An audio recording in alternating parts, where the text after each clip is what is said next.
Intangibility, ghosting, or phasing is a fairly common superpower. She's from the planet Tangia. Of course, Tangian ghosting powers. Excellent. Miss Martian, Martian Manhunter, The Flash, and Kitty Pryde from the X-Men have it, just to name a few. But this power doesn't really make much sense. First of all, phasing through something is believable enough, which means it's not really that realistic, but I can go with it as an ability. But how exactly does a person breathe when they're phasing through something?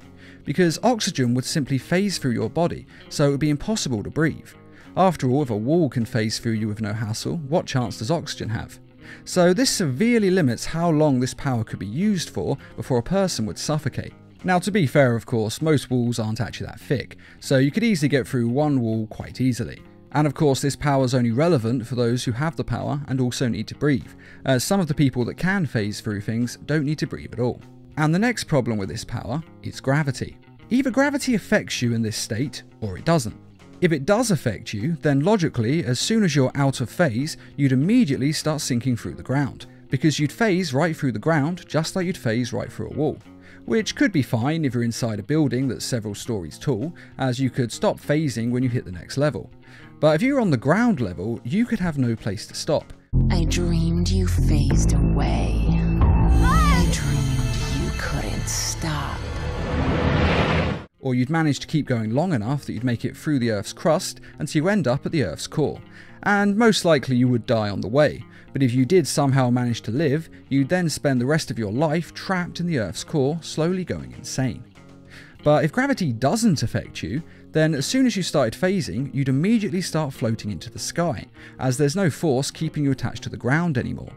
So for most characters, this ability would be fairly limited, unless of course you didn't need to breathe and had the power of flight. And to be fair, a lot of people who can phase do have the power of flight, though generally speaking, they do need to breathe oxygen. The most notable exception to this though is Vision of the Avengers, who is of course an android, so he doesn't really need to breathe, and he has the power of flight. So in his particular case, this power would actually work pretty well, but for a lot of others, it just wouldn't work as well as you'd think. Flight. Flight is an amazing superpower, and one that pretty much everyone on the planet wants. I actually used to date a woman who once said that she would hate having this power because she is scared of heights. I then pointed out that if she could fly, then she wouldn't be scared of heights anymore, as she'd no longer be in any danger of falling. But in any case, flight is one of the most famous and best powers, there's no denying that. But it does have its limitations, most notably that you wouldn't be the only thing in the sky. On a small scale, there would be bugs constantly hitting you in the face as you flew, there would also be flocks of birds in your way, and higher up still there would be jets, planes and helicopters, all of which fly so fast they could easily hit you by accident. And then there is the temperature to consider. The higher you go into the air, the thinner the atmosphere becomes, and as such it gets colder and colder till it's below freezing, something which was touched upon in the first Iron Man films. But without an Iron Man suit or protected breathing apparatus, your lungs would freeze from the extreme cold, and you die a very painful death. And even if you survived, there is also frostbite and a million other complications that could arise from extreme cold. And at the same time, there is less and less oxygen the higher up you go, until you get high enough that you'd actually suffocate. And if you're lucky, you just pass out and fall until you could breathe again, and hopefully wake up before hitting the ground. Or if you were unlucky, you wouldn't wake up quick enough and you'd hit the ground hard enough that you'd never wake up again. And then there is the matter of speed, though this does depend on how fast you can fly. At slow speeds, there's not a lot of problems that would occur. But if you went faster, well, turning above the Earth at a speed of say Mach 3 may seem quite simple these days, thanks to modern aircrafts that do it all the time. But even in a protected aircraft, turning at these extreme speeds can still knock out the pilots. It's actually fairly common for this to happen, as turning at extreme speeds puts the body under enormous amounts of force. So basically, you could fly to a certain height and to a certain speed quite freely. But the faster and higher you go, then you would require protective equipment, and even then it would still be quite risky. Not to mention the restricted airspaces that exist all over this planet, and the legalities of flying through the air, because any government that had a populace who could fly would immediately pass legislation to restrict and control these people, because they wouldn't want you to just fly around wherever you wanted to. X-ray vision. Nice work, Hal. How did It's you... not him. What? His DNA matches Bruce Wayne's, but his vitals are all wrong. One of Superman's most famous abilities, and one that has a very obvious drawback, namely radiation. X-ray radiation is very safe in small doses, and won't usually damage a person to any noticeable degree. I myself have actually had dozens of X-rays over my life, and it's nothing to worry about. But frequent exposure has risks. That's why health professionals who use X-ray equipment use special equipment to protect themselves.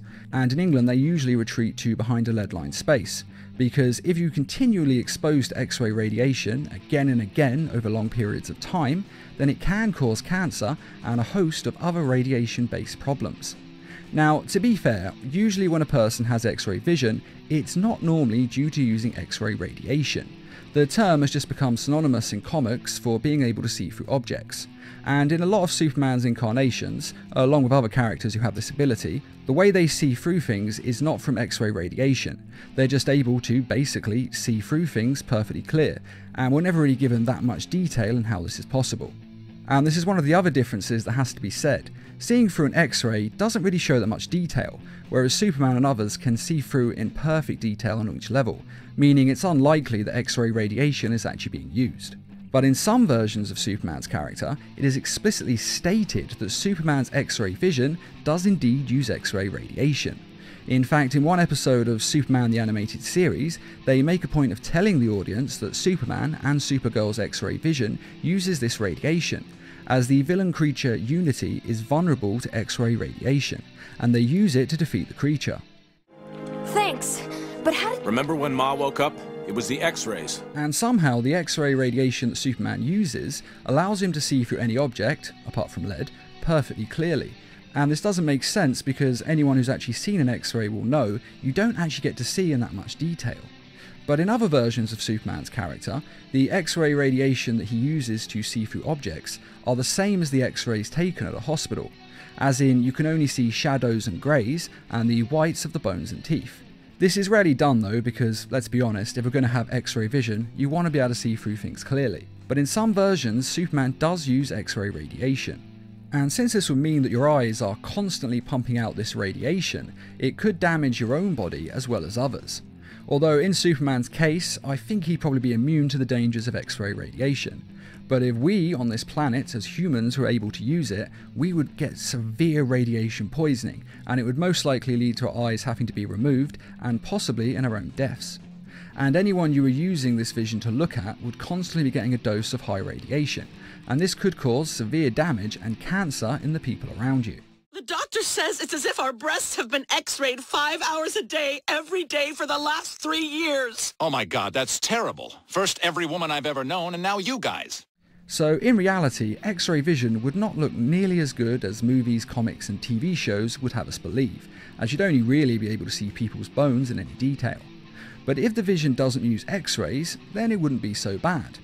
Though if anyone finds out that you have this ability to look through things, you might be prosecuted as a peeking Tom, and you'd probably be classified by the government as a security risk. Superhearing. Now, I've always thought that superhearing is one of the worst superpowers that there is. I mean, seriously, having superhearing would drive you nuts. It's annoying when you're trying to sleep and the neighbours are having a party, or your flatmates are being too loud, or you can hear a baby crying or something like this.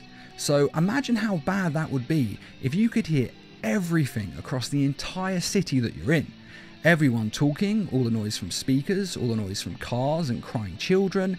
It would be unbearable, because no matter what you did, you'd never be able to escape the sounds. Unless of course you could fly into space like Superman and get a little peace and quiet.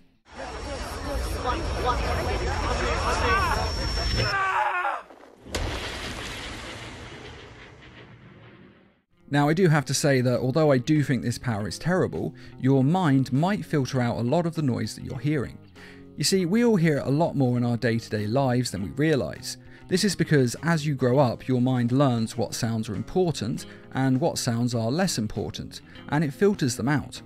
For example, I used to live by a police station in London, so literally every 5 minutes a car would drive out of the station with the siren blaring. And yet, I never once heard them the whole time that I lived there. It was only when a friend came to visit and the sirens kept him up all night that I realised just how bad the situation was, because I'd gotten used to the sounds being there, and so I just didn't hear them anymore. I mean, my ears were still hearing them, but my brain was filtering them out, so I wasn't really consciously aware of them. Now, my point being that the sounds you hear may not be as big a problem as you'd think, as your mind might filter out a lot of them most of the time. But the problem then, even if you do filter out most noises, is that this power isn't really of much use. After all, what would you really use it for? I mean, if you were fighting a supervillain, what are you going to do? Hear them to death? That's not really going to help you much in a fight.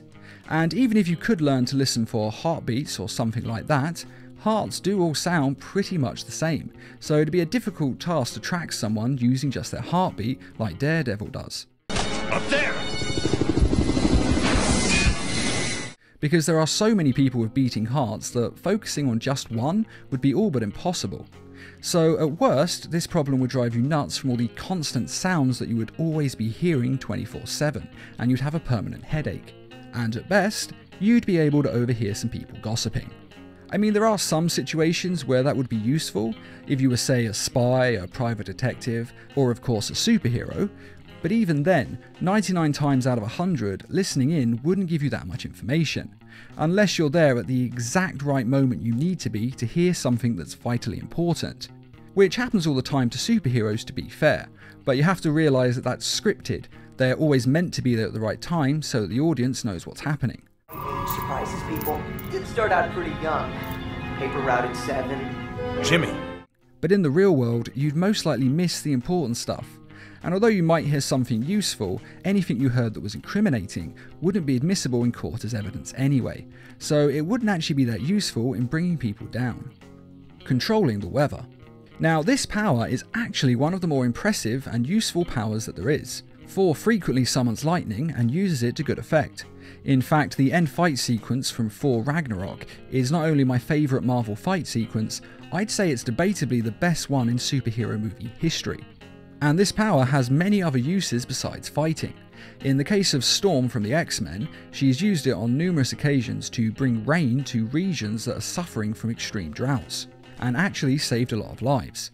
And this power could be used for a lot of good, perhaps even helping to monitor for hurricanes and other devastating weather, and evacuating affected areas, and maybe even stopping these events from happening in the first place.